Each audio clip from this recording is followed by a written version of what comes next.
Hello, everyone, and welcome to the Fastball Sports Network. I am Frank. That is Mark. Mark, how are we doing today? We're doing well. Talking about some Survivor Series, talking about the egg, talking about what's going on in professional wrestling right now. Ready to go when you are. I actually didn't write down the egg on my notes of just kind of the layout of the show because I knew you were gonna bring it up and I wouldn't have to ask questions or not that I carry a conversation per se, but I knew that I didn't even have to bring it up because I knew you were gonna want to talk about the egg. How can you not bring up the egg? The egg was the whole kind of story of Survivor Series, and then into the next one that Raw. We got Vince McMahon back, first time he's on television in 2 years for the egg. It's crazy. I mean, you would want to show off $100 million egg that The Rock sent to you if you had one. Oh yeah, for sure. If I had $100 million egg, I would talk about it ad nauseum as well. I would promote my whole show about it and everything. All right. Well, okay. So we're actually not going to start with the egg, even though we've kind of started with the egg. We're going to start with Survivor Series, but really quickly before we got that, we just have to go over the wildest thing that happened on Monday night, which was the fan that attacked Seth Rollins. Kind of crazy. If you're watching this and you're a fan of wrestling, don't jump the barricade and attack these guys. However much you think you hate them, the person that you see on TV is not them at all. You know what I mean? Except for John Cena. That's exactly who it is. But other than him, none of these people are exactly what you see. I don't know why that fan deliriously attacks Seth Rollins, but just don't do that. Did you see the little thing about it on Twitter? I saw the videos. I haven't seen Seth say anything or the guy say anything. Oh, apparently he did it because somebody catfished him under the Seth Rollins identity. So maybe he thought he was talking to Seth Rollins. There was some random dude who had Seth Rollins' picture as his Tinder or Twitter profile, whatever it was. That's what I saw on Twitter. He was catfished under a Seth Rollins alias, so he attacked Seth Rollins. I will say this, not that I'm a big court guy or a big trial guy or conspiracy theory lawyer theories, whatever you want to call them, but that probably would make for an interesting trial to see how that defense is gonna go. It's no, he thought he was talking to Seth Rollins. But sir, there was security all over the place, and you also went to beat him up. That's still assault. You were going to assault Seth. I think it'd be really interesting to see. But honestly, I was actually surprised the way Seth handled it. Obviously, he cursed a little bit, but I think if any of us got attacked, we'd be a little shaken up. He didn't he fought him off of him. And then he didn't do anything that could put him in a compromising position. He let security basically handle it. Like I said, he yelled a little bit, but in the heat of the moment, I don't think anyone could say they would have done any differently. You know what I mean? And if you do, I don't think you've ever been in that situation to say that you would do differently, So no, I think he handled the situation perfectly. Yeah. I think a lot of guys, I think more the old school guys would have kicked that guy in the face a lot of times when he was already down. And Seth kind of got out of there, got out of the situation. It's good for him. You see Chavo Guerrero's tweet? No. Chavo Guerrero tweeted, "I remember the days when the wrestlers were tougher than the fans," implying that the guy took him down. I was that's the worst tweet I've ever seen in my life. You know what, Seth won because now instead of being sued, he's the one who's going to sue the guy. Literally, so Chavo was mad that Seth didn't catch him and pedigree him and be it's what are you doing? We've seen other jump-ins before. I remember some guy went into the ring when Randy was there, and Randy just he was just beating him up but then again, as soon as security comes in, these guys just kind of get hands off. You know what I mean? And for Seth's case too, it wasn't like Randy. Randy saw the guy, he just started kicking him. Randy saw the guy and he was no, you're not doing this. And you're gonna get kicked and punched. And then security came in and he backed off. But for Seth, the guy jumped on his back, blindsided him completely. He was on the ground. He managed to wiggle out under it, and he probably could have given him the beating of a lifetime if he wanted to. But again, good on Seth for not doing that. Yeah, that's crazy. But okay, back to the kayfabe of it all, and we'll hop into Survivor Series. And I've had mixed feelings on this Survivor Series, but I think overall it was a really, really good show. I was entertained from start to finish, both creative wise, which I didn't think I was going to be, and obviously the wrestling was great. But we have to start off with, I have a question for you, and that's what we're going to start off with as the match we go over, and that is, what to you stood out as match of the night? So before you pick one, I'm just going to say, I think there were three candidates, and it was Ian Roman. Obviously, they put on a great match. Charlotte and Becky put on a phenomenal match. And I think the men's Survivor Series match was really fun and interesting. And maybe it wasn't the wrestling clinic that the other two were, but I thought it was really fun the way they like played that one out. So I think those are the three. I'm curious to see what you have to say. For me, it was definitely Becky and Charlotte. I thought that was the best match for sure. I was the most invested in that match. I think it should have been the main event. I think they should have ended the show with that, if I'm being honest. I think especially since they didn't have The Rock, it would have been a better idea to do the Roman E match in the beginning and kind of just drop those expectations, because we were expecting The Rock's music to hit once the Roman match ended. That was kind of just how they set themselves up. They set themselves up for failure, in my opinion. Like the whole entire show hinting and promoting The Rock, and then did not have The Rock at the end after Roman wins his match. I thought that was ill-advised. But no, Charlotte and Becky was like really, really good. And they have their interesting feud right now where they're really like graying that line. You don't know what's real, what's not in terms of how much they actually hate each other. They could be best friends right now. We don't know. Like they could, after that match, they could have went out, like gotten a drink, had a great time. Or the assumption that they're not. Or the assumption that their past friendship is now gone. Becky cut a ridiculously good promo after the match. She was crying. She was saying how much it bothers her, like the level of hate that she has for her, how she just wanted to break her arm, she wanted to injure her, and it felt real. Like that's when it's really good, when a wrestling story feels legitimately real and they have you like guessing, is this real or not? And that's exactly what the Charlotte Becky match was for me. Yeah, no, I thought it was phenomenal. Like you said, the wrestling was there. It felt like there was some passion in it on both sides. Kudos to them for being able to put aside whatever differences they may currently have and actually going out and delivering, like you said, most likely match of the night. Like I said, I think it's between that and two others. But yeah, no, this match was great. I don't know if they got the finish right. That's my only beef. I would have given Charlotte this rub. I can't remember the last time Charlotte beat Becky, and to me, that's an issue if you want to keep doing this rivalry where it's like Becky owns her every single time now. Like it hasn't been close since she became the man. Like 3 years ago. This rivalry. I can't remember a time where Charlotte beat her. So I think that to me was you had this opportunity where you weren't going to take the title off of Becky, especially the way that finished. Like that could have gone the other. That finish could have happened the exact same way with the two characters the way they are right now, where Becky was the one holding the ropes. Then the ref said, no, you're holding the ropes. Then Charlotte did the same exact thing and held the ropes after. Like they could have done the exact same finish with just the different outcome. So to me, that was the only questionable thing about it. But the match itself was phenomenal. They're great. You don't think Becky needed that win more? I don't think Becky needs a win ever again. Honestly. I think the other way around though, with like Charlotte lost and she got up, no one cared. She's gonna beat up Toni Storm and everyone else on SmackDown. Like no one's gonna care that she lost to Becky here. But like Becky won, I think it kind of like helped her out a little bit. Then she went right into that momentum into Raw, saying like, "Yeah, I did that. I said I was gonna do that. I did." Like it just worked. To me, it's just like to me, it's you're now talking about they are figures. They are to the women's division what Roman is to the men's division, where it's like when he does eventually lose, who cares? He just held the title for that many days. You know what I mean? Like if Becky were to drop the belt to Liv Morgan, she'd still be Becky Lynch. She's not going to. I'm just saying if if she were to do that, like if the next step for Becky's like arc was like a 3-match saga with Liv Morgan in which Liv took it off of her at like Royal Rumble or something like that, nobody would bat an eye about Becky Lynch. That's the way I feel about Charlotte too, where it's like neither of them really needed the win, but in the context of their rivalry, I thought Charlotte needed the win more. But again, like you said, it's Charlotte. She'll be fine at the end of the day. And if Becky would have lost, it's Becky. She'll be fine at the end of the day. And honestly, I think that's a beautiful thing about those two wrestlers is that they have that. You know what I mean? Where it's like women in the past, they didn't have that kind of momentum behind them. You know what I mean? Like Nikki Bella, even at her height, I don't ever remember feeling the way I do about Charlotte and Becky. And like even like Trish and Lita, obviously we were really young when that was happening. But so we look at wrestling differently. But it just really feels different with these two. And honestly, I think it's a testament to how far WWE's come in the women's division, and those women themselves. I mean, it's a testament to what they've built. So kudos to them. It's better when those two are there. We're glad Becky's back, and it was a great match as we expected. Let's move on to the pre-show match, actually, which I was kind of surprised was going to be on the pre-show, but I guess they had to put something on the pre-show, and honestly, I don't think it's an insult on this card because there was a lot of good matches on this card, but that was Shinsuke Nakamura and Damian Priest. Now, Shinsuke actually picked up the win, but it was by DQ when Priest kind of snapped and lost it. This seems to be Priest's heel turn.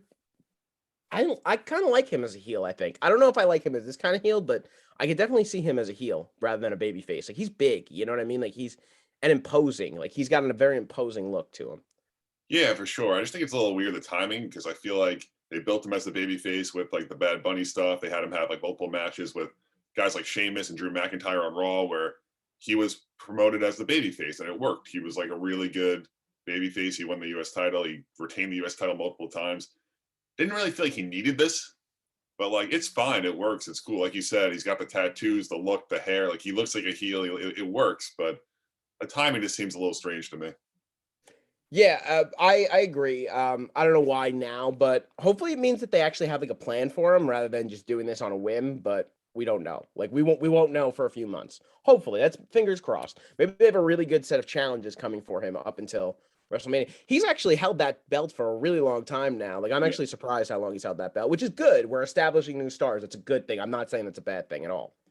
Yeah, for sure. And they've been pretty awful in like the last like I don't know the last handful of months, years. Have been really bad with the mid card titles, making them matter at all. Nothing for Shinsuke right now. Absolutely nothing, in my opinion, is doing well and doing good. But like they've done pretty well with Priest to this point. He's held it for a while too now. He's held it for Yeah, a but he while. just fights Corbin or Apollo every single week, and it doesn't matter. Well, Apollo's actually on Raw fighting Priest now. And now he gets the fight for the other mid cards. Great. So now Shinsuke will fight Corbin for another 6 months. All right, we'll move on before we make Mark too angry. And we'll move on to the next match, and that was the Usos and RK Bro. I think we both had the Usos before we knew that Randy Orton was breaking a record on Yeah. Sunday. I think if we could get that pick back, both of us would make the switch there. Yep. Um, Randy Orton on the Mount Rushmore yet? Oh yeah. I think he is for Sure. me. I mean, like Definitely. again, we're gonna obviously have different perspectives than than people that watch wrestling in the 90s, and then they're gonna have different perspective than people watch wrestling in the 80s. But for us, who kind of got into the mid to late 2000s, all the way up to now, what 2022 almost, he's on our Mount Rushmore. I think a lot has to be said about this match. It was great. The Usos were great. Riddle was great. Randy's great. It was just a fun, entertaining match. Yeah, for sure. Just on like the Mount Rushmore comment, he's probably one of the more consensus guys. I feel like he'd be on like most of the four because like people have their beefs against John, people have their beefs against certain people, but he's been doing this for like 3 different decades now. Like it's kind Yeah. of like all these different people should have a real either understanding or respect for him, whether you like him or not. I don't know. I don't think anyone dislikes him at this point. Like, there's obviously the years when he was like the crazy heel, punching everyone in the head. Everyone was like, "Screw that guy." But I feel like now it's just like, this guy's awesome. And for the match, yeah, it was really, really good.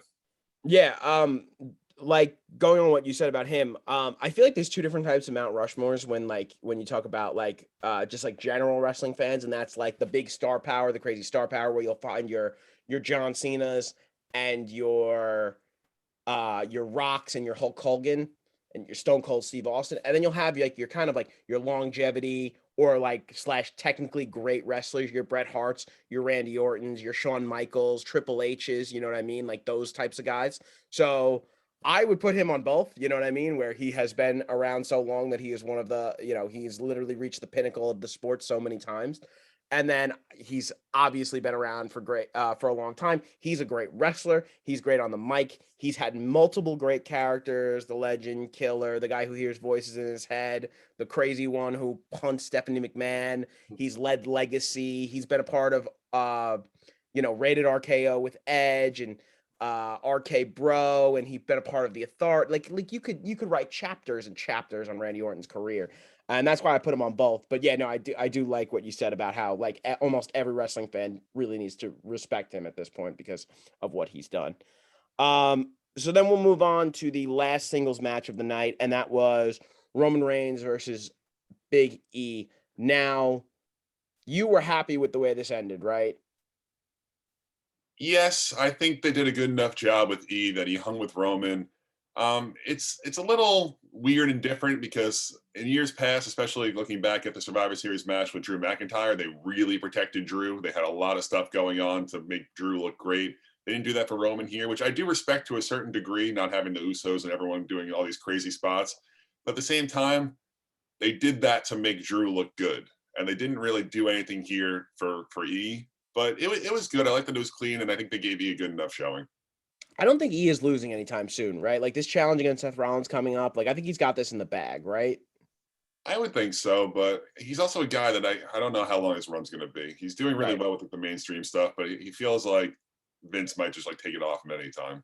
I feel like he needs to hold this until WrestleMania, but we'll see where they go with him. But yeah, I agree with what you said. Roman and E, they're just like professionals at this point. They knew exactly what they were doing. There was that really cool spot where Roman hits him with the Superman punch, kind of turns and panders to the crowd, and then he does his thing where he flexes his arms and he yells, and E's right in his face, and he's like surprised. I thought that was a really, really good Yeah. spot, like a really good, powerful message that like E's not just gonna go down with like a few punches. He's not gonna go down the way a guy on SmackDown or Raw would just regularly go down. They did make E look good. I thought they could have made him look a tiny bit better, like you said. But overall, I'm not really gonna have complaints, especially because one of our complaints is kind of that they don't book these things properly. This is actually a match where I would have welcomed the chaos of Woods, possibly Kofi if he's healthy, like the Usos, McIntyre, just like everybody getting involved because we kind of knew that Roman had to win. So I thought like the most fun way to the outcome, but I can respect the regular finish. You know what I mean? Like this just adds on to Roman Reigns' long list of people that he's beaten. That includes Drew McIntyre and John Cena and Brock Lesnar, and he made head the Demon his first win. I mean his first loss. So like it's just another another guy on that list. Like this is one of the most incredible runs we've seen in a really long time of like, I mean, like, I guess people are going to argue, well, it's fake and it's fixed, but it's hard to be on top this long and be creative and new. And they did it again. So, Yeah, I mean, uh, Roman got the clean win, and it's different. Roman doesn't usually get clean wins right now. yeah, That's not really how heels work, but he doesn't get clean wins, but he always wins in dominant fashion. It's like yeah, the strangest thing. Like, always something screwy or a weird thing. I thought the crowd was pretty bad during the show, right? Yeah. First of all, during the women's match when they were doing the wave and stuff like that, like cut that out. Like that women's match was Yeah, very entertaining. We're about to Manning, talk about CM it. Punk, they were tough. Yeah. That's really tough. It's like, and if you're gonna chant CM Punk, why don't you watch when CM Punk actually goes and does anything, because the ratings at AEW have never been lower. That's a lie, but that's not true. I, So I if you're gonna he's back now, so why are we still chanting his name? Yeah, literally. If you want to go and see CM Punk, go to the other show. Like it's literally on Long Island, like December 6th or something like that. You're in Brooklyn, 20 more minutes down the road to UBS Stadium, not that far. So I didn't just watch go the there. Like if pre-show, but apparently they you were don't chanting. have to watch the product without Punk, like you were saying. Yeah, I guess I didn't watch the pre-show, but apparently I saw on Twitter they were chanting AEW so loud that you couldn't even hear like the pre-show panel, which I'm like, I just don't really get it. I mean, like, why'd you go? Why'd you pay the money to go there? It doesn't really make sense. That hurts, like coming from like, because we're from New York, you know what I mean? This is in Brooklyn, like this is the big event for WWE for Brooklyn. So that hurts coming from here, where it's just like, well, you all just wasted your money then. What? So you could chant AEW? Vince is counting your dollar bills while you Yeah. count AEW. And like, yes, like it's cool, like you hijack the show for 5 minutes. Like that's fun sometimes, but like it's really dumb other times, you know what I mean? Especially when it was like a pay-per-view and it was a good show, you know what I mean? Like it wasn't a bad pay-per-view at all. Like it wasn't like at the end of the night you look at that and be like, oh, I wasted all my money going to that show, which is like sometimes that happens in wrestling. Sometimes nothing goes the way you want it to. But that wasn't the case yesterday. That's really weird. I'm gonna be interested to see when we get Raw was in Brooklyn on Monday, and now it's back in Long Island on Monday again. So I'm gonna be interested to see how that plays out. We'll see if there's any more chance like that. Something to keep an eye on. But let's move into that women's match. That was again Bianca Belair, Liv Morgan, Carmella, Selena Vega, and Rhea Ripley. Yeah, we'll just wait. For I'll edit it out later. We'll pause for a second till they stop.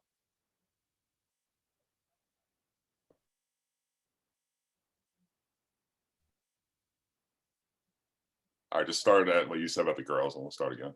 Okay, so we'll go back into that SmackDown women's match. I'm sorry, the Survivor Series women match, which was Bianca Belair, Liv Morgan, Carmella, Selena Vega, and Rhea Ripley for Raw, and Sasha Banks, Natty, Shotzi, Shayna Baszler, and Tony Storm for Team SmackDown. Now, this one, if I'm going to complain about one booking, and I know I've complained about a few bookings, but if I'm actually like angry about a booking, it's this one. Okay. So you have Bianca, right? You have Charlotte, and you have Becky and Sasha, and whenever Bailey gets back, right? You have 5 very established women's star, right? So you have Liv Morgan, right? She's been doing really well in the ring. The crowd is reacting to her in very positive ways, way more positive than the rest of the women's roster, besides for the ones that I've mentioned, right? And now you have a chance here to make her look really good in a time where Bianca Belair doesn't need to look good at all. Like, she's there. She has cemented herself. Again, she's not Charlotte and Becky level, but she's right under it with Sasha Banks, Bailey, and like that's a level in its own. It's like the 2 of them up here, and then it's the 3 of them, and then it's nobody else is even close. So you have a chance to put Liv Morgan in that stratosphere, and they just didn't do it. And she's challenging for the Raw Women's Championship, and that's what I think pisses me off the most. If she was sole survivor of Raw, and like, I'm not saying you give her the treatment that you gave Bianca, because obviously it was really fun and entertaining, and I have no problem with what any of the talent did during the match. I just want to be clear. I'm just more annoyed with the booking.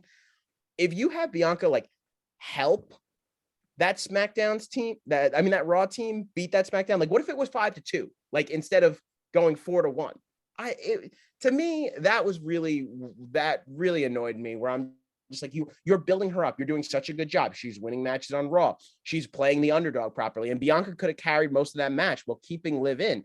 But then you have her just get eliminated on a whim. It's just so we can make Bianca Belair look strong again. And it's not that I like Bianca Belair a lot. But Bianca Belair has had so much time to shine that, again, she's put herself in that stratosphere with Sasha Banks and Bailey, which no one else has seemed to capture since the 4 of those girls have been up, you know? So she didn't need this. She's going to win the Raw Women's Championship again. It's probably within the next year, she'll be Raw Women's Champion again. She didn't need this at all. And that's probably why it kills me. And like I said, what'd you say? They'll probably win it at WrestleMania. I could definitely see WrestleMania Bianca Belair versus Becky Lynch for sure. But yeah, I don't know. That's just me. I know you're probably more in line with my thinking. I don't know how you feel about Liv Morgan, if you feel like she could be a talent like that, but no, I think it was good that you spoke first, because I was probably going to say a very similar spiel. I think this was one of the weirdest, worst book matches I've ever seen in my life. Like, truthfully, you just watched it from like bell to bell. The Sasha thing was the worst thing ever. How the 3 of them held her back, and she was in the ring. She got back in, and they're like, yeah, nah, she was. She was like her full torso was in. It's like, where does the line there? There's no line. Like, no, you didn't make it. It was just like the dumbest spot I've ever seen in my life, and then it only made the 3 of them look even freaking worse when they held Sasha Banks back and they couldn't win a 3-on-1 match. Like, that makes Natalya always looks awful. That makes Shayna Baszler look awful. That makes Shotzi Blackheart look awful. The 3 of them look awful. Yeah, no, I have no words. This was poorly booked. Like I said, not on the talent. They did great when they were given the opportunity to do good. But Toni Storm was the one that I'm not. Yeah, she looked good. They booked that well. Where it was like, came out of this looking good. Bianca obviously did, but then she goes into Raw to fight Tamina, and then she won, but then Doudrop beats her up. Like Natty and Tamina. It's like, okay, sure.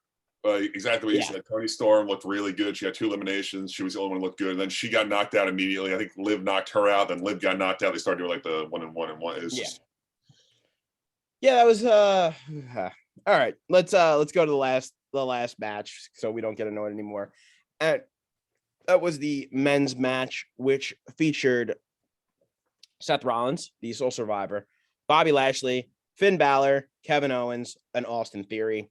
Drew McIntyre for Team SmackDown with Jeff Hardy, Happy Corbin, King Woods, and who am I missing? Sheamus, that's right. Sheamus actually played a pretty big role in that match.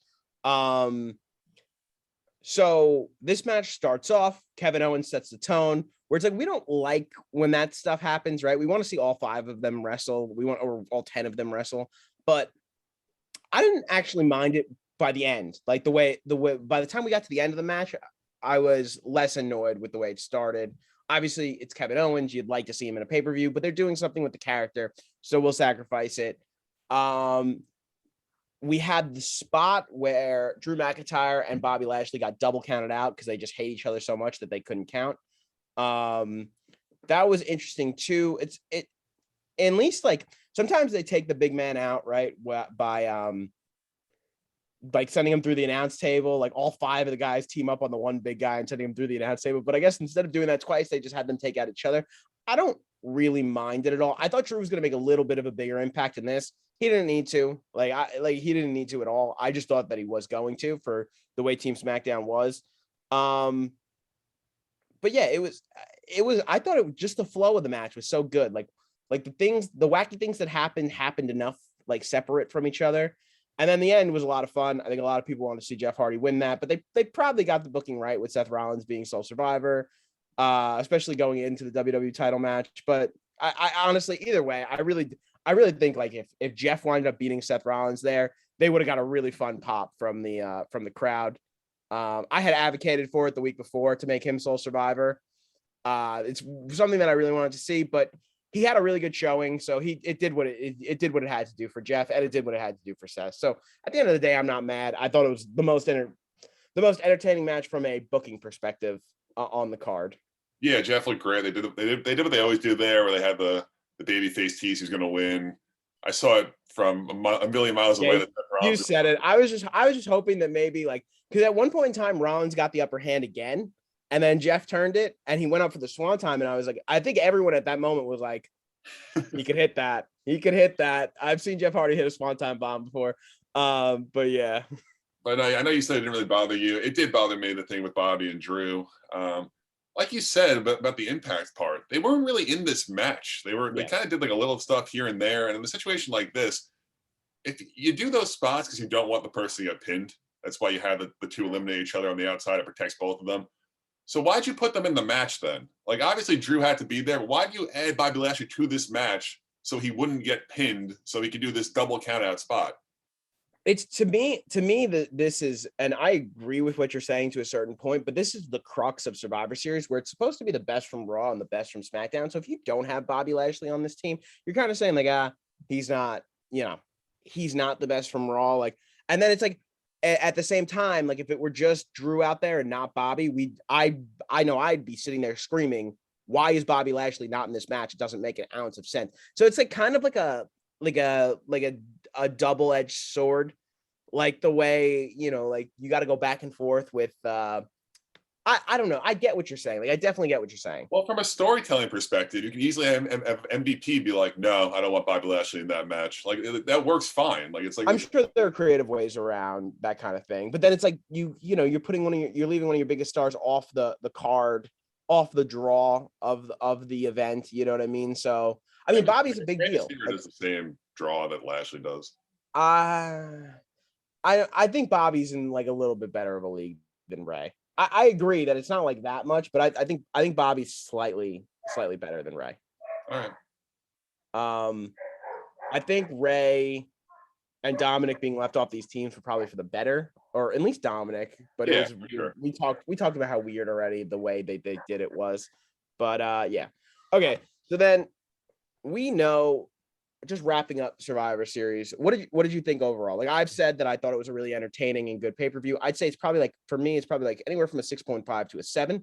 So from like good to really good, not great, not perfect or anything like that, but like a 6.5 to a 7, maybe a 7.5 on, depending on when I rewatch it.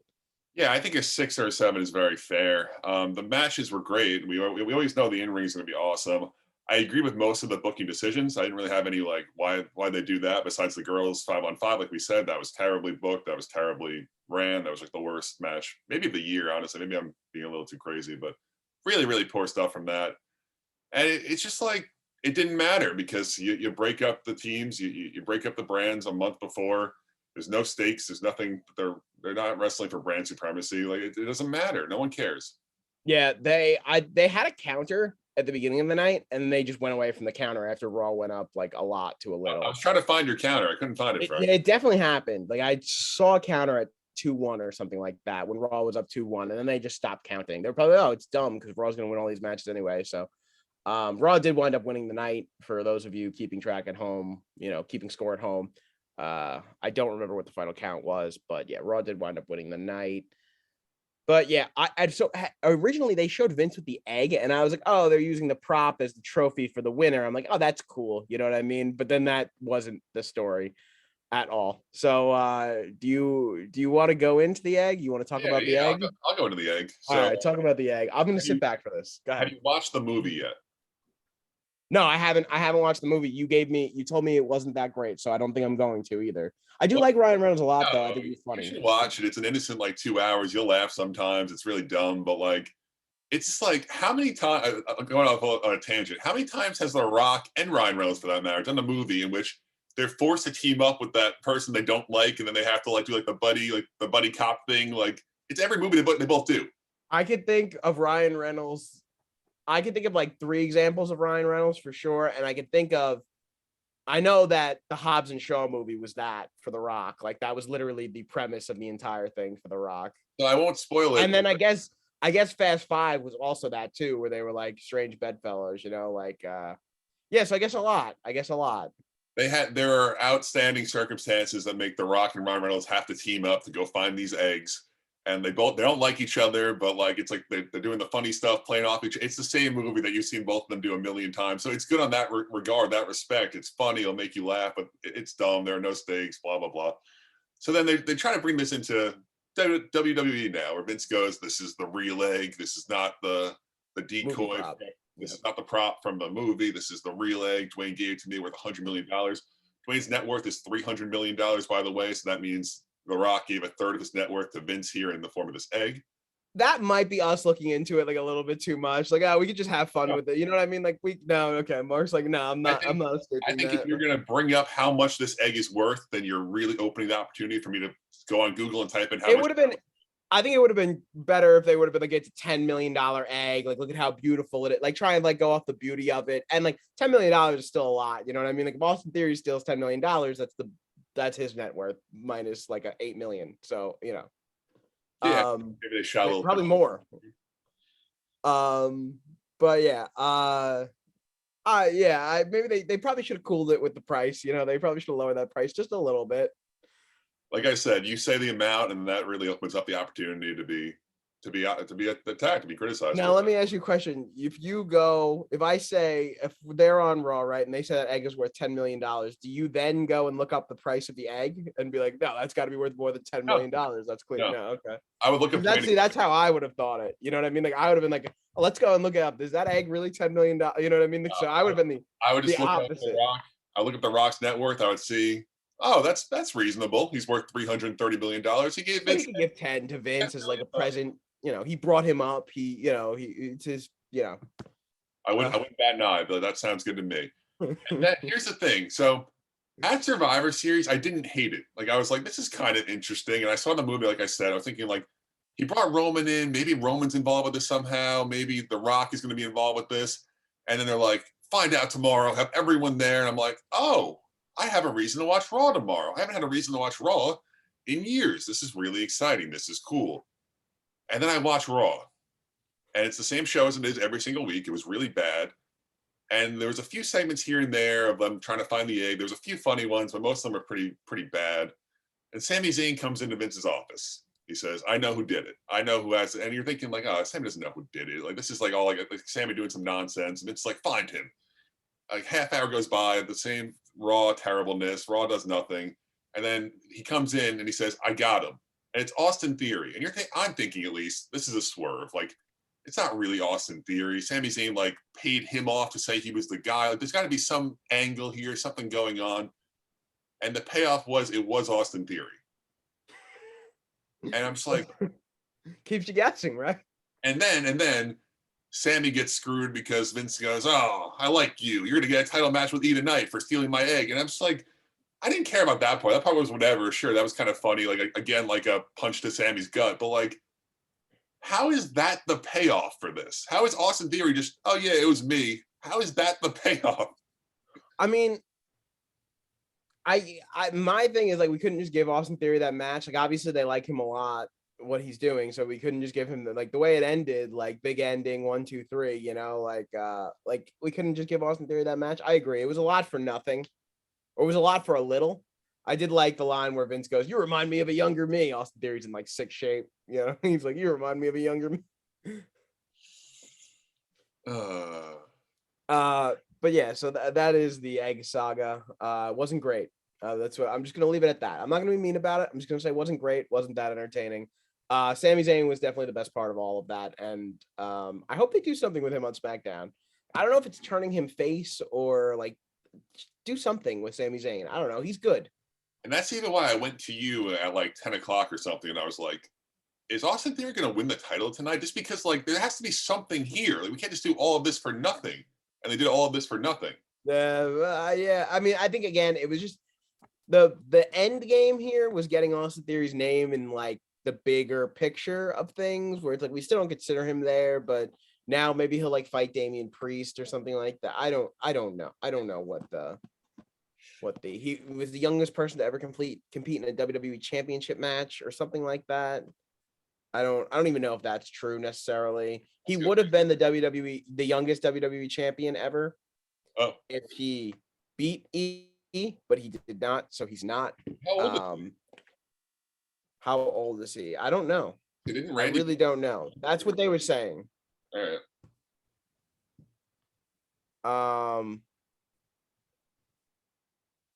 So yeah, so I got excited for no reason, and that was my fault. I was sitting there thinking like, this is cool. They're doing something.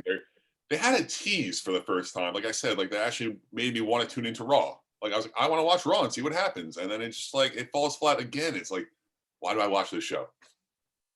yeah, I Raw wasn't great this week. I've actually been enjoying Raw a little bit more. The last few weeks, the Survivor Series buildup was good. They obviously put all the talent on Raw. Like we often talk about how Roman has like almost no competitors. Once he runs through the first few, it's going to be an issue over there on SmackDown. But for right now, I actually think like they actually have a good mix of guys on Raw where if they just made Raw 2.5 hours instead of 3, like I saw a suggestion the other day. I was like, that was good in theory and then not really good at all because I was like, I would turn it off immediately after. So somebody said do 8 to 10 as like regular Raw and then do 10 to 11 as a like a classics thing. And I was like, well, in theory, that's great. The ratings would drop so much for the classics because nobody if that's me, right? And I'm watching Raw and then Monday Night Football is on, right? Monday Night Football is happening live, right? So I'm watching Raw. Raw ends its live segment, and then I'm turning Monday Night Football on it, like because that's live, that's happening, that's going on right now. Part of the reason you want to watch Raw and SmackDown is because they're live. That's what's happening, right? Part of the reason you want to tune into a sporting event, it's live. It's what's happening. You can always go back and watch any of that stuff on Peacock, right? Or most of that stuff on Peacock, and like I don't know what the answer is here for Raw because USA is not going to let them out of the 3 hours. Like they're going to make them go 3 hours, even if they want to go back to 2. USA is going to be like, no, Vince wants to be out of the 3 hours. So I think they're, or I would say this: USA is paying them too much money for Vince wanting to be out of the 3 hours. You know what I mean? Like, so I don't know what the answer is there, but I do believe that SmackDown is a better show simply because it's shorter. yeah. They keep doing these budget cuts. Maybe there's a plan down the line to do something, but I don't know. The idea that everyone has is they're eventually going to sell. That's why they keep making these cuts to make it more marketable, to get rid of the dead weight, et cetera, et cetera. But yeah, no, I think it's not a bad idea, but it's exactly what you said. I would turn it off at 10. Like I wouldn't watch the last hour. Like there's no shot. But you would enjoy the first 2 hours more, you think, if they had to get more to the point? yeah, because then they would have Becky's got to come on, Big E's got to come on, the tag team champions have to come on, the mid card title has to come on, and then boom, like that, and then you have the filler stuff, but it's like 5 minutes instead of 20 minutes, right? So yeah, I mean, I think the other big thing is improve the filler stuff. Don't have these terrible filler matches that no one cares about. Improve the stakes. Add on to something. I will say one thing that AEW does that I actually do really like is they show the wrestler's record when they're entering the ring. I think that's a pretty cool thing. I think you can do that. You can. I know it's obviously all not real, but it adds something to it. It's like, oh, this guy is 7-0 and like he won 4 in a row, like something like that. Like it just makes me care a little bit more. Right. Yeah. That's an interesting idea. It would be funny because the WWE records would be all over the place. You'd have Randy Orton entering at 4,021 and 2,100. I think they reset them every certain amount. Again, maybe every. Okay, so it's like almost like a seasonal thing. Yeah, and like that works too. Like it's like, hey, what are you talking about? Why are you in here? You're 0-4 this season or something like that. Yeah. That'd be good. I think that would like help tell stories, and I don't know. And also, like, I think it would also help them or encourage them to not do the 50-50 booking they constantly do, where it's like, if we can see their record, they won't have him trade wins and losses every single week because it looks dumb. Right. Or it would help that almost more. And in for some storylines where it's like this guy's really hot, and then they keep trading wins back and forth. Yeah. So that could be an interesting foil, and at least make that 50-50 booking a little bit more interesting. Yeah, that's an idea. I'm sure. I mean, like, look, there's millions of members of the WWE universe, just like me and you. And there are millions of ideas of how they fix the product. The problem is we can go on and on for days about things we'd want to improve, people we want to push, championships we want to mean more, tag teams we want to see form, tag teams we don't ever want to see form again. Just like back and forth, like of all these different things. But unfortunately, none of us are in charge, so we don't get to make those decisions. So we respect the fact that, you know, Vince, and it's his company, it's his billion-dollar company that he built up, and he has creative control. But that doesn't mean we're not going to criticize it. You know what I mean? It wouldn't be fair. Like, it wouldn't be fair if we didn't criticize it. If we just came here and said we loved everything, that would be a problem. You know what I mean? I wouldn't watch us. And I think I am typically more negative than positive these days with WWE, just because it feels to me like they just mail it in. Like it's the same show every single Raw, and it's not enjoyable for me. I don't have a good time watching it. Where SmackDown, I do like it. I think 2 hours is a big factor. Maybe I have more attention to it, but like you said, they're more to the point with everything. There's less filler. There's less nonsense. It's an hour less. They have to be. And also, Roman Reigns is the best thing in professional wrestling right now. To me, I don't like to use the term mail it in when I describe them, because I think a lot about the talent, and it's like they're going out there for the time that they have set out. And like, I see, like, I don't like, nobody gives me that, that sense that they're just mailing it in. You know what I mean? Like, none of the talent gives me that sense. You know what I mean? I'm not saying the wrestlers, but wrestling. No. I know. That's why I'm saying, like, I'm agreeing with you where it's like, I creative and management doesn't seem to be doing the right things, but I don't want to use that term because I don't want to attack, like, because I don't want to like use that term like on them. You know what I mean? Like, I don't want to use that term to describe the talent, because I know, like, you're going out there, you're getting, you know, maybe the match isn't that good, but you're still going out there, you're putting your body on the line. You know what I mean? Like, there's a certain physical aspect to come to it. And yes, they get paid handsomely. I'm not saying we should make this a sob story about how they're mistreated or whatever, but still, it's very physical and it takes a lot. And they go out and they do it 3-4 times a week. Again, they're back on the road. You know, it takes its toll. It takes a lot out of you. So I hope that they are, you know, I just want to add, you know, that tidbit before, like, almost just to add on to what you were saying. And like, I know you don't mean that about the talent either. Yeah, my biggest point being, when you look at them, I just pictured them doing their script and saying like, all right, we got to figure out what we're doing from 9:30 to 10, and be like, oh, when was the last time we had Damian Priest fight Apollo? Apollo's the bad example because he just went over there, but oh, last week, the week before that, the week before that. All right, so we'll do that one more time. It's fine. No one will care. No one will bat an eye. It's like, what about Zelina and Rhea? Are they still? Yeah, they're doing a tag team thing. It's like the same thing every single week, and like, it doesn't progress. Yeah, or it's not that it doesn't progress; it just progresses so slowly that you stop caring eventually. That's fair too. Because eventually they move on, and most of the time they close out story, like most of the time they close out storylines, not all the time. There was a chance that Raw came around and we never talked about the egg again, right? But anyway, okay, so I just have just two more questions to close it out, and that is, so we know who are next in line for the Raw main championships. That would be, again, Liv Morgan for the Raw Women's Championship and Seth Rollins for the WWE Championship. On SmackDown, however, we don't have very clear pictures. So I guess we'll start with Charlotte. Who's next in line? Who's the next serious challenger? Not like a one-off SmackDown challenger, but like, who's the next serious challenger? Well, Toni Storm stepped up to her 2 weeks ago, and then she had a pretty good showing at Survivor Series. I kind of hope she gets a real shot here. I don't know if they would put the title on her, but Right. to me, it doesn't feel like they fight tomorrow night on SmackDown or Friday night on SmackDown. Charlotte wins, and we never hear of Tony Storm again. That's not what I'm feeling from this little storyline, but hopefully she gets a real shot. What do you think there? I think that it's hard to say on SmackDown. I like the spread out talent a lot more on Raw than I do on SmackDown. Sasha Banks needs to wait, right? Like she was just involved in the title picture, but you know, like I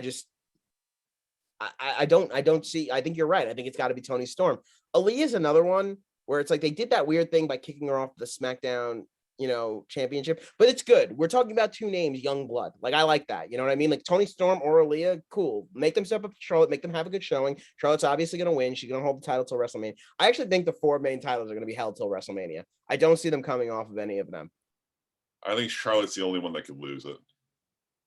Like I'd like to believe that Liv Morgan has a chance, but I don't. Like I keep searching for a reason why. And after Survivor Series, I'm really down. They would have made her sole Survivor. I would have actually said yeah, has a chance, especially with the promos they've been cutting. Becky likes her like outside of wrestling. Like I could see her. Like if Vince was like, hey, like we really want to build this person up. Like we're gonna have you lay down tonight. I could see Becky being like, all right, yeah, I'll do that for Liv. You know what I mean? Yep. But doesn't feel like that's the creative. Creative has to sign off on that before Becky ever can. You know what I mean? So it would feel backwards crazy after the Survivor Series treatment she got that she would go and pin Becky Lynch. It would feel like, what is happening in this company? it would be really cool. No one would be expecting it, and that's why I don't think it's gonna happen. It wouldn't make much sense. But yeah. What are you saying? No, go ahead, because I was gonna go back to SmackDown, but go ahead, finish with your Yeah, thoughts. I was going to touch on for Roman. We didn't say on the Survivor Series that Caleb Braxton came out, said Brock Lesnar's suspension is no longer indefinite. So I guess that's coming up again for Roman, which is fine. We like Brock, but we need something different. That feels like Rumble, right? Like Brock, Roman Rumble.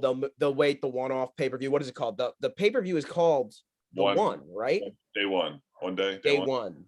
I think it's called the one, right? It's after like the they do this sometimes where like an act or something gets so big that they literally name a pay-per-view after it. They named a whole show after the Rock saying SmackDown. So now we have this pay-per-view called the One, which is what the Usos and Roman call themselves. So if you ever wanted like a lock of locks, Romans and the Usos are both going to win at the One. Like there's no question. The One feels like Roman Reigns beating Jeff Hardy. Yeah, I agree. I think they're going to wait on Jeff though. I don't think they're going to have Jeff do it now. I think the One is going to be Woods. I think it's going to be Woods and Roman. Finish that kind of Usos, New Day beef off. Then we'll get into Brock for Rumble, and then we'll see past that. Who knows? I think they're going to wait on Jeff so they could drag that out a little bit longer, like make it a 2 or 3 pay-per-view thing. Have Jeff look really good in the first match. Maybe, get a hope spot. The damned Usos, as Michael Cole likes to call them, come in and ruin the match, and then we'll give Roman his like cleaner win the next time around. I don't think they want to rush that into a month with like Christmas and Thanksgiving thrown in to the mix. You know what I mean? Like they could just kind of finish out the Woods thing. I think that would be appropriate. And then Kofi's going to have to face Roman eventually. Like we're going to have to do that, but it doesn't have to happen next. You know what I mean? Like it doesn't have to be the next thing. But yeah, literally those are the 3 guys that I see right now: Kofi, Woods, and Jeff. And then obviously we have McIntyre. It would be cool if McIntyre somehow weaseled his way into the match with Lesnar and they made it a triple threat. But again, I don't want them to rush these things because they have to be smart about Roman's challenges. So like using 2 and 1, like Brock's fine to me. You know what I mean? Like Brock Rumble, fine. They're Roman's gonna go over somehow and he's gonna win, and that's gonna be that. And then like you could have Goldberg as the filler, like something like that as the filler in between WrestleMania, and then you can have his challenge at WrestleMania. But I don't even know who could be at a WrestleMania challenge. It might be Brock again. It might be Goldberg. Like literally, like that's the only, or it might be McIntyre. But I don't think they're ready to take the belt off of Roman yet. And to me, all 3 of those are so underwhelming in terms of WrestleMania, just because Brock's obviously one of the biggest stars in the company, but we've seen it so many times, Brock versus Roman. It's always great. It's always a really good time, at least since the Shield days. Roman's kind of broke away, but it's just, you got to find something new, find something different, find something better than these same matches. Yeah, I mean, like to me, Roman Drew has to be like a feud of the year like candidate when it happens. Like you need to give it time to flourish, and you need to have it.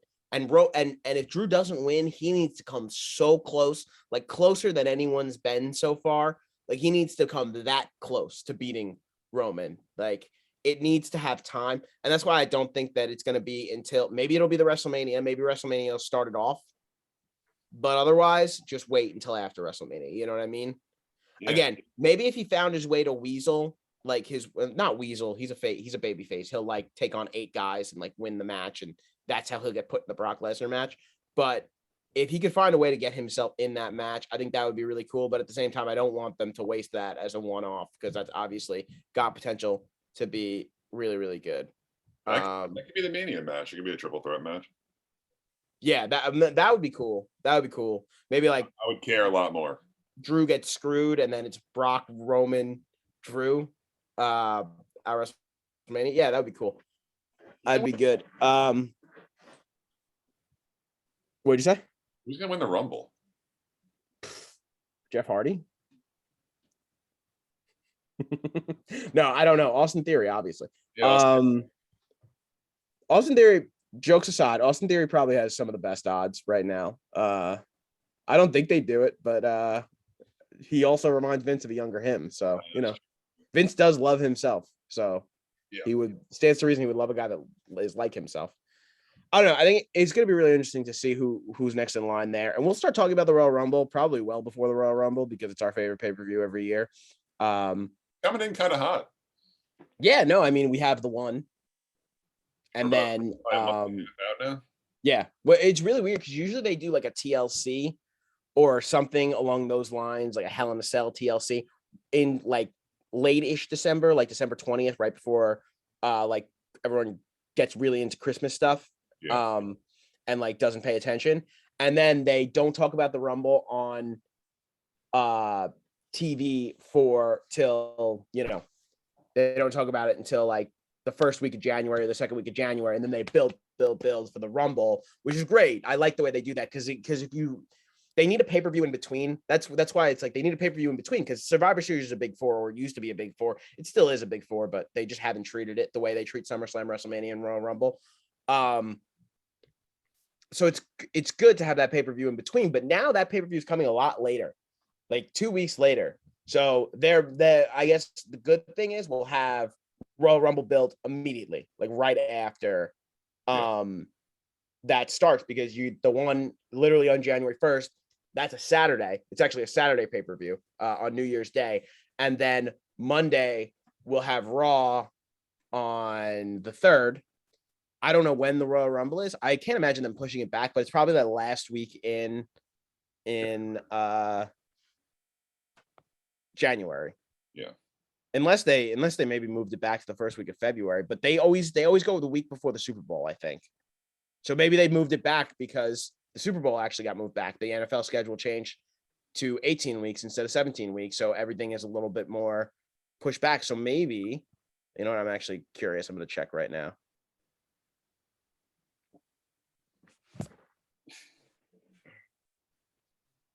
That's exciting, though. We'll do all of our preparation and guesses and think about who's going to win. Right now, just on the outskirts looking in, I really have no idea. I mean, I always pick KO, but he might not be in the company anymore.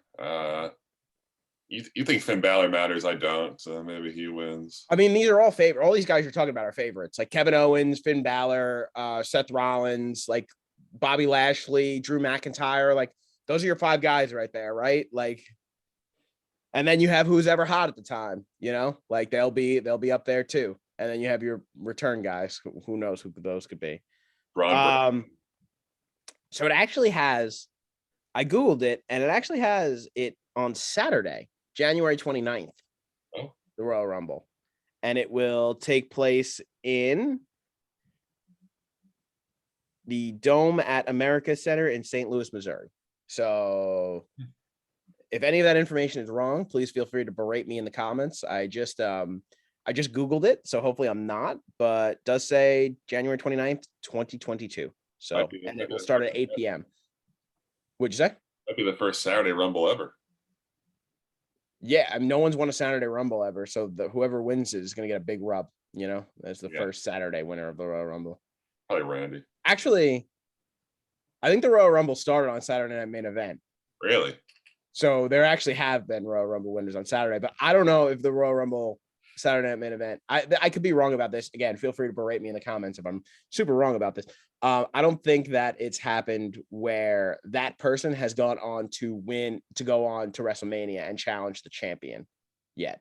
So they used to do them, and then like everyone was like, "Oh, this is really cool. Let's make a whole pay-per-view out of this." And thank God they did, because it's the best thing every year, or it's my favorite thing every year. I just think obviously it's a ton of fun. So yeah, we'll see. January 29th. So we have about 2 months before that, a little bit more, about 9 or 10 weeks. So yeah, we're excited. We're getting there. We're getting to the road to WrestleMania. Yes, sir. Anything else you want to say about Raw, SmackDown, superstars being attacked, eggs? I mean, we know Raw's bad. SmackDown's a little in limbo right now. We'll kind of see the direction they're going in post Friday night. And we'll come back probably next week, talk about the state, and get ready toward day one or one day. We'll figure that out too. What the name day is. one day we'll be back. So that's good. That's a good it's a good way to end it. All right. Thank you guys for watching. We appreciate it. Have a wonderful, wonderful day. Have a happy Thanksgiving, and see you soon.